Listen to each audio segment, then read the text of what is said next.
Ah non, c'est pas le bon.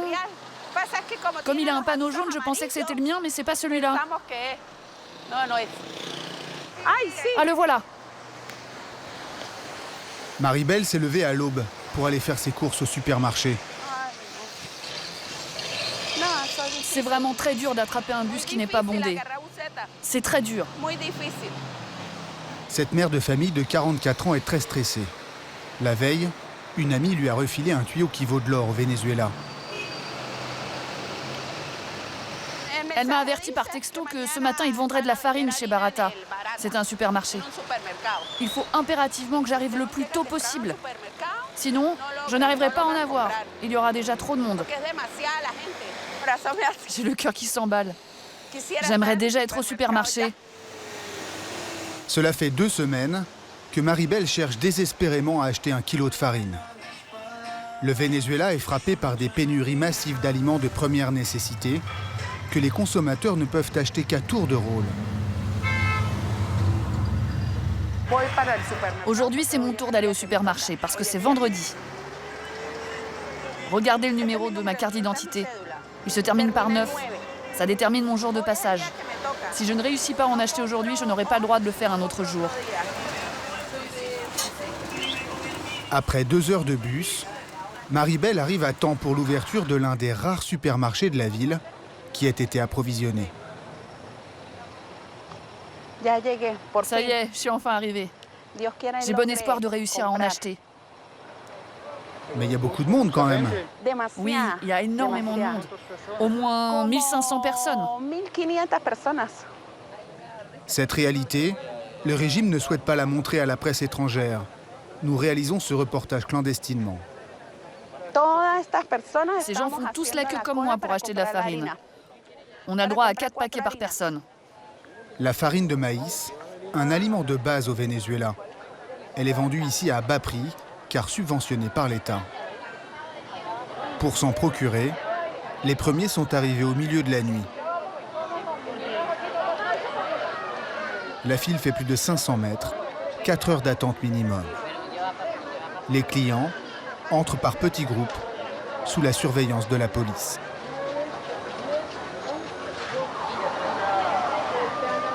Trois heures après l'ouverture, 300 personnes ont été servies en farine quand la direction diffuse un message par haut-parleur.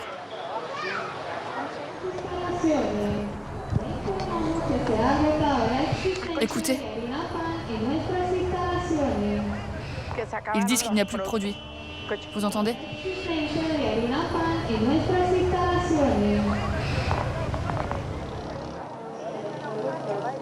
Voilà, c'est comme ça tous les vendredis.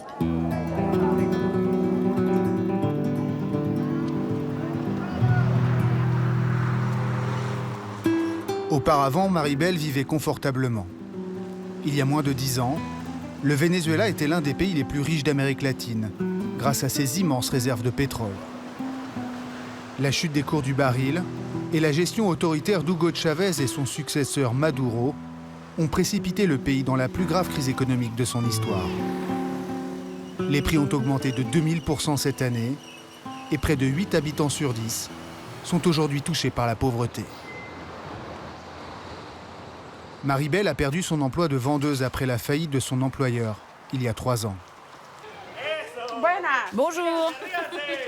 Depuis, elle a emménagé dans la cave de cette maison, dont elle est pourtant propriétaire. J'habite au sous-sol, parce que je suis obligée de louer le rez-de-chaussée. Je perçois un loyer de 6 € par mois. C'est avec ça que je survis. 6 €, c'est un peu plus que le salaire minimum. C'est là que je garde les légumes. Vous voyez, c'est vide. Venez voir le frigo. C'est vide. On n'a pas de viande non plus. Il me reste un peu de riz et de la farine de maïs. C'est pour nourrir combien de personnes ? C'est pour 5 personnes.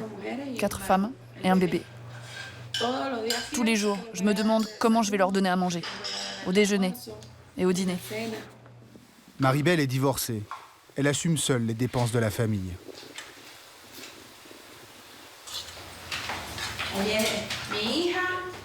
Voici mes 2 filles et mon petit-fils. il y a aussi la grand-mère, de 85 ans. Mais qu'est-ce qu'on mange, maman? Aujourd'hui, il y a des pâtes et de la banane. Tu trouves qu'on mange pas assez? Ouais, un peu. Une seule banane. Pour 5 personnes. Avant des bananes, on en mangeait 3 fois plus. Viens, maman, installe-toi ici. Mange, maman. Parfois, Maribel n'a qu'un seul repas par jour à offrir à sa mère et ses enfants. C'est injuste. Je ne peux pas nourrir mes enfants correctement. Pleure pas, maman. On va sortir de ce cauchemar un jour. On aura des temps meilleurs. T'inquiète pas.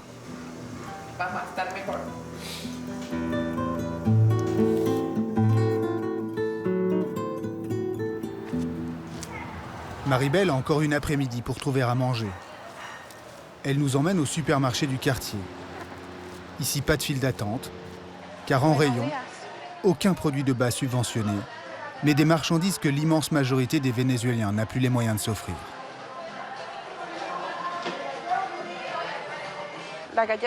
Les gâteaux pour les enfants, c'est hors de prix. Il faudrait que je travaille une semaine pour m'offrir un paquet. En 2 ans, Maribel a vu son pouvoir d'achat divisé par 30, à cause de la dévaluation vertigineuse de la monnaie et de l'inflation galopante. Les petits pois aussi, c'est une semaine de salaire pour ce petit paquet. Le papier toilette, 370 000 bolivars les deux. J'en achète plus depuis 6 mois. Les cosmétiques ou les couches pour bébés ont aussi atteint des sommets. À la caisse, les clients n'achètent qu'en toute petite quantité et les produits de base subventionnés sont toujours en rupture de stock. Ma chérie, tu as du riz? De la farine? Non, dans la rue. Dans la rue. Vous voyez, je sors du supermarché et là on trouve tout ce qu'il n'y a pas dans les magasins. Combien la farine? 110 000 bolivars. Et le riz? 110 000 aussi. Bonjour. Au marché noir, on trouve de tout, mais c'est 2 à 3 fois plus cher qu'en rayon. Et surtout, il faut payer en espèces. Suivez-moi. Mais pour avoir du liquide, c'est encore une autre galère, car le pays souffre aussi d'une pénurie de billets. À la banque, les retraits sont limités par le gouvernement à 10 000 bolivars par jour et par personne, moins d'1 centime d'euro.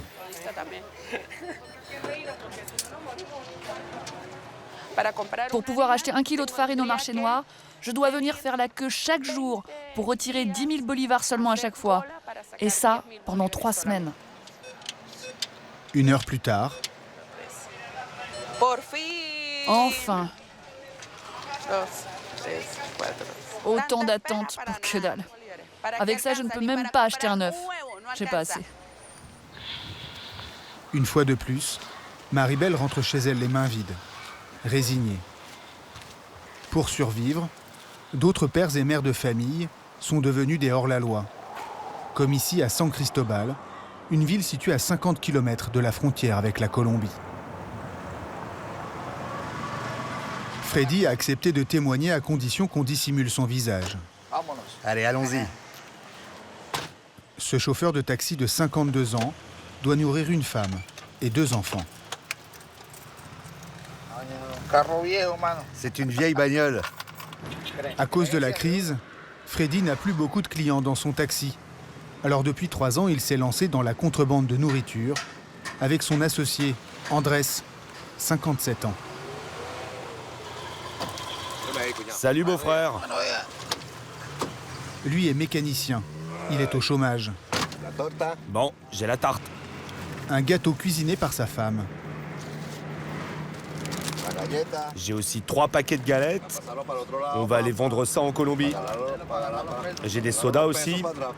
Avec l'argent qu'on va récolter, on va pouvoir manger. On appelle ça le trafic de fourmis, parce qu'on passe de petites quantités, petit à petit. Comme les fourmis, tu vois, qui font plein d'allers-retours pour remplir leur maison.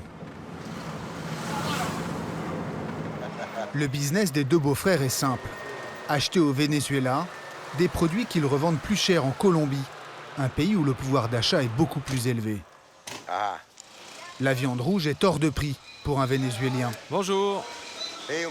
Mets-moi 1 kilo. Mais même revendue 2 fois plus cher en Colombie, Va pour 1,5 kg. elle est là-bas bon marché. Parfait.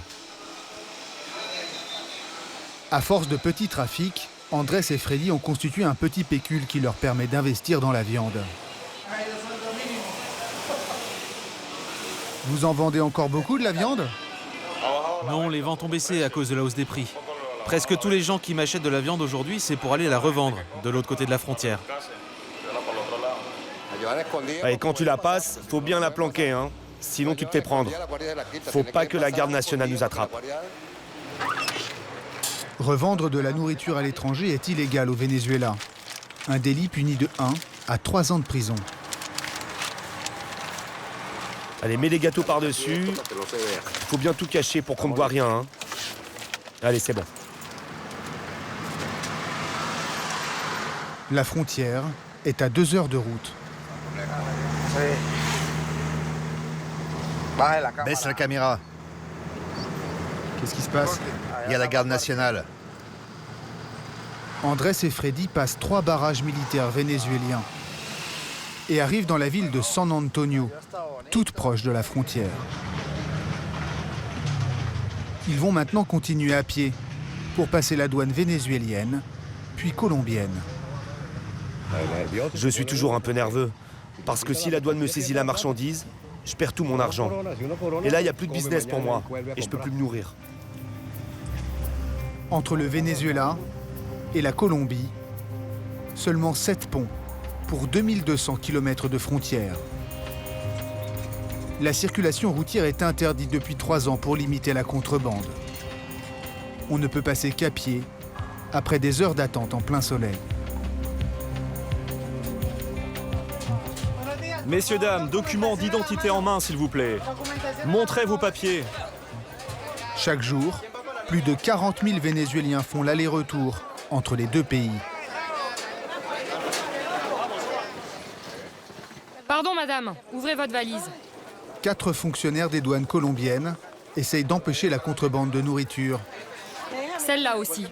qui passe dans la plupart des bagages. Attendez, monsieur, montrez-moi quand même le cartable de la petite.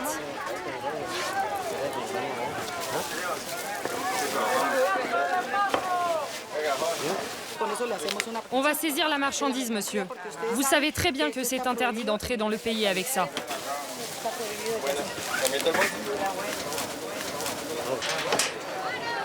Les trafiquants savent qu'avec de petites quantités, ils ne risquent en Colombie ni amende ni poursuite. Les douaniers saisissent la marchandise pour des raisons d'hygiène, mais surtout pour empêcher une concurrence déloyale avec les produits colombiens. C'est interdit, madame. Le poulet en saisit. Mais attendez. C'est pour mon grand-père. Non, madame, nous avons l'ordre de détruire toutes les marchandises illégales. Toute cette marchandise, on met de la chaux dessus pour la rendre impropre à la consommation. Rien que depuis ce matin, on a saisi tout ce que vous voyez là. On saisit 300 à 400 kilos de viande par jour.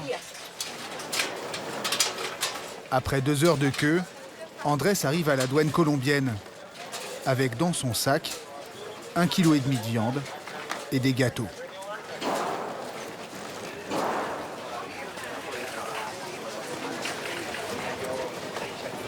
En 3 ans, à raison de 3 passages par semaine, Tout s'est bien passé. Andrés ne s'est jamais fait prendre. Grâce à Dieu, il n'y a pas eu de problème. Tiens, prends le gâteau de maman.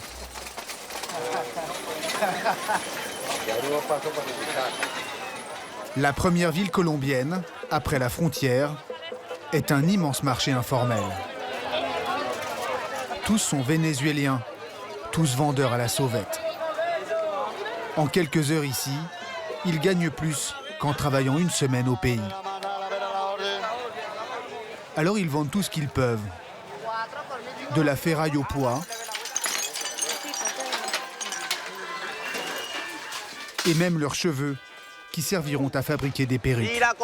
On achète des cheveux, on achète des cheveux. Eh beauté, on t'achète quelques mèches à bon prix, ma jolie. 2 € les 5 mèches.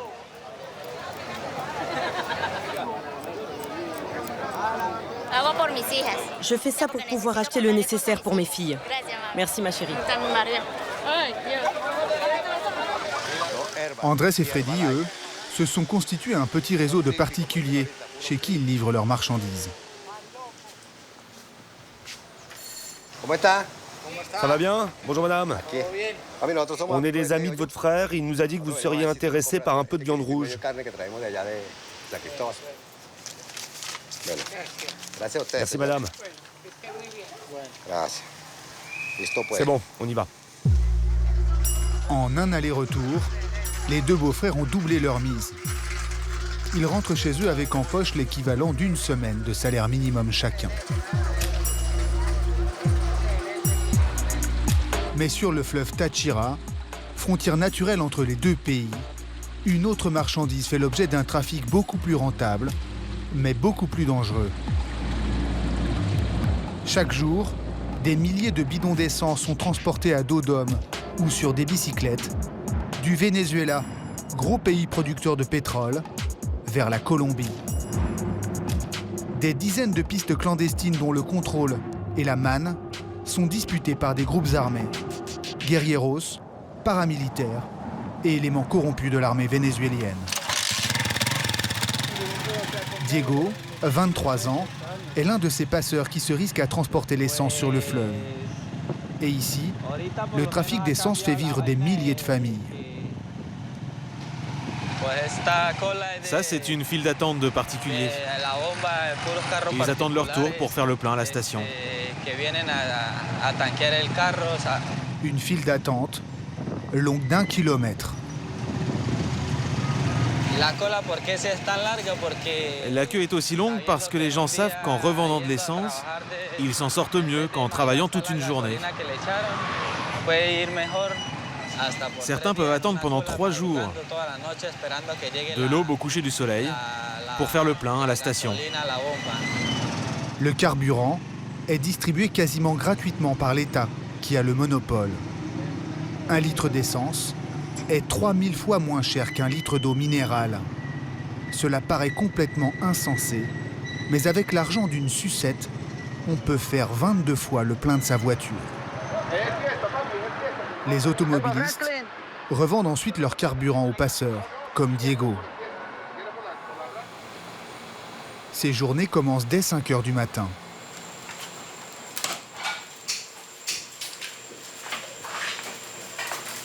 Je prépare le petit déjeuner. Il vit avec Diana, 21 ans. Regardez, notre fils se réveille. Tu viens faire un bisou à ton papa? Allez, viens. Maman va te faire à manger. Diego gagne près de 70 € par mois grâce à la contrebande. Plus de 10 fois le salaire minimum vénézuélien. On a de la farine, des pâtes, des petits pois, du beurre. C'est grâce à l'argent que je me fais avec la contrebande. Comme vous le voyez dans le frigo, on a des saucisses, des spaghettis, du riz, on peut acheter tout ça. C'est sûr que nous, on vit mieux que ceux qui habitent dans l'intérieur du pays ou à Caracas. Il y a encore 1 an, Diego était ouvrier dans une usine de chaussures. Son entreprise a fermé faute de matières premières. Il dit avoir pris les chemins de contrebande par obligation. Malgré les risques, il y a des morts toutes les semaines.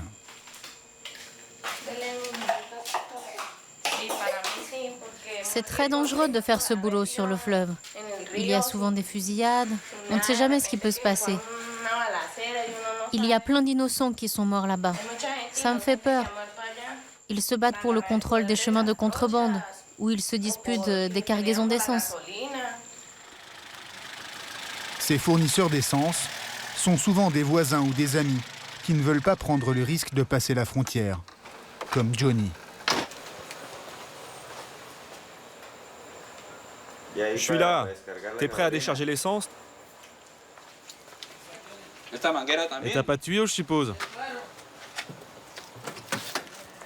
C'est de quel côté le réservoir? Tu l'achètes à combien aujourd'hui? Aujourd'hui, je t'en propose 2 € les 25 litres. Parce qu'en ce moment, on me la rachète moins de 5 € de l'autre côté. Ça te va, toi? Bah, j'ai pas le choix, il faut bien que je la vende, cette essence.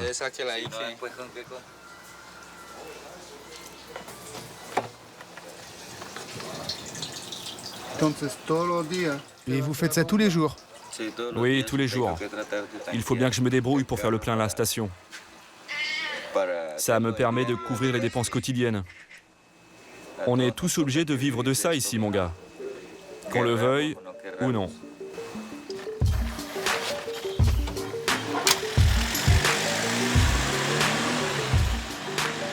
Johnny conduit Diego à 100 mètres du fleuve, sur l'un des 170 chemins de contrebande qui mènent à la Colombie. À chaque voyage, il emporte 2 bidons de 37 litres chacun.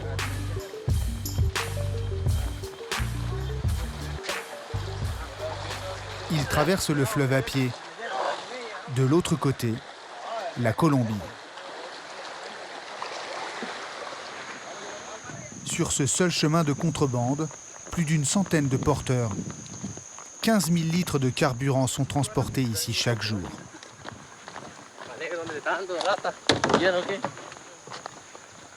Après 15 minutes de marche, avec 60 kilos sur le dos, les passeurs font toujours une pause.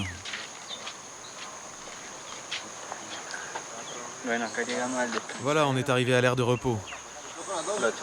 Les gars qui vont nous acheter l'essence sont un peu plus loin là-bas.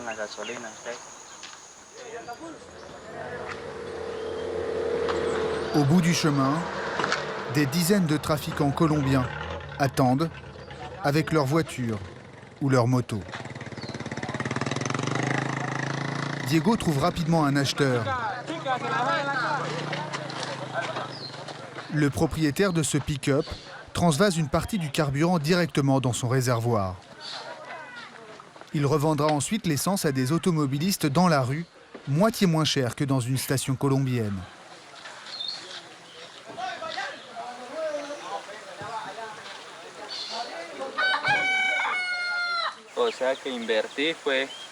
Tu vois, j'ai investi 6 € et j'ai fait 7 € de bénéfices en un seul voyage. La différence avec le salaire que je pouvais gagner à l'usine est vraiment énorme.